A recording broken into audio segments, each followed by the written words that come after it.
कर्नाटक के गोकर्ण में जंगल में एक गुफा में अपनी 2 बेटियों के साथ रहने वाली रूसी महिला नीना कुटीना अभी पुलिस हिरासत में है। इस बीच उनके पूर्व पति ड्रोर गोल्डस्टीन ने बुधवार को उनकी बेटियों की हिरासत की मांग की।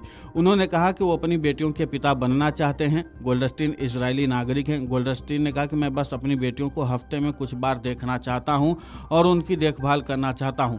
मेरी चिंता यह है कि अगर वे अभी रूस चली गईं तो उनसे संपर्क रखना मुश्किल हो जाएगा, इसलिए मैं चाहता हूं कि वे भारत में ही रहें। उन्होंने कहा कि वो साल में करीब 6 महीने गोवा में रहते हैं। उन्होंने बताया कि वो पिछले कुछ वर्षों से कुटीना से अलग रह रहे थे और जब वो अपनी बेटियों को लेकर कुछ महीने पहले गोवा छोड़कर गईं तो उनसे उनका संपर्क टूट गया। उन्होंने कहा कि मैंने उन्हें गोकर्ण के एक बीच पर खोज लिया था, लेकिन कुटीना ने मुझे मेरी बेटियों के साथ रहने नहीं दिया क्योंकि मैं अब उनके साथ नहीं रहता। गोल्डस्टीन ने बताया कि उन्होंने कुटीना से 2017 के आसपास गोवा में मुलाकात की थी और वे दोनों भारत और यूक्रेन के बीच घूमते रहते थे जब तक वो अलग नहीं हो गए थे। उन्होंने कहा कि इस बार वे मार्च में भारत छोड़कर गए थे और युद्ध के कारण वे इससे पहले नहीं आ सके। उन्होंने कहा कि जब मुझे खबर मिली तो मैंने तुरंत बेंगलुरु के लिए फ़्लाइट बुक की ताकि उनसे मिलने की कोशिश कर सकूं। उन्होंने कहा कि कुटीना बच्चों को अकेले ही पालना चाहती हैं।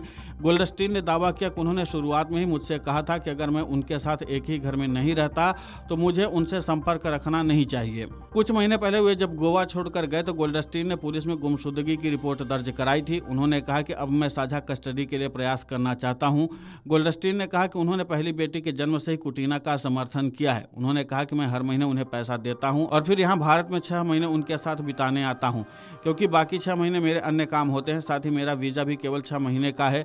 गोल्डस्टीन ने बताया कि उनकी छोटी बेटी भारत में पैदा हुई है और कुटीना भारत में करीब 5 साल से रह रही हैं। उन्होंने कहा कि जैसा कि मैं समझता हूं कि उनकी बेटी भारत की नागरिक है और उसे निर्वासित नहीं किया जाना चाहिए।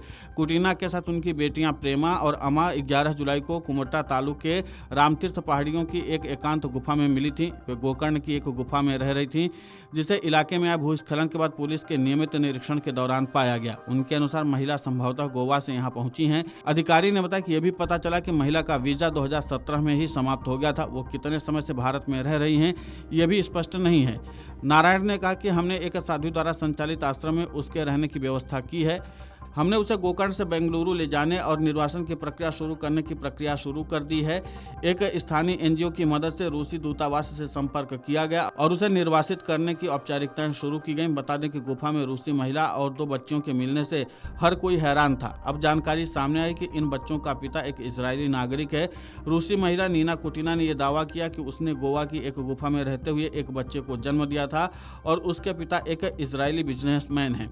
अब कुल मिलाकर के कि इस पूरे मामले को लेकर के जो इजरायली नागरिक हैं गोल्डस्टीन, उन्होंने भी दावा किया कि वो अपनी बेटियों की कस्टडी चाहते हैं और इसके लिए वो प्रयास कर रहे हैं। लेकिन देखना महत्वपूर्ण होगा कि सबसे पहले भारत सरकार के तरफ से जो वो अपील कर रहे हैं उनको माना जाता है या खारिज कर दिया जाता है, क्योंकि जाहिर सी बात है कि अवैध तरीके से रह रही थी। क्योंकि जो कुटीना है उनका वीज़ा 2017 में ही ख़त्म हो गया था और उसके बाद वो लगातार भारत में रह रही थी, वो भी छुप करके। तो ऐसे में निर्वासन की प्रक्रिया जाहिर सी बात है कि भारत की तरफ से की ही जाएगी, लेकिन उनके तरफ से अपील ये की जा रही है कि कम से कम उनकी बेटियों से मुलाकात के लिए भारत से निर्वासित न किया जाए। लेकिन भारत सरकार अब इस पर क्या विचार करती है देखना महत्वपूर्ण होगा।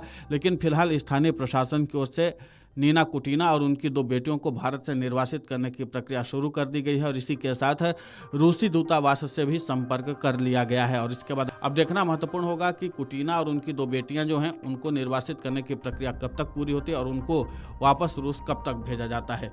Video desk amarujala.com।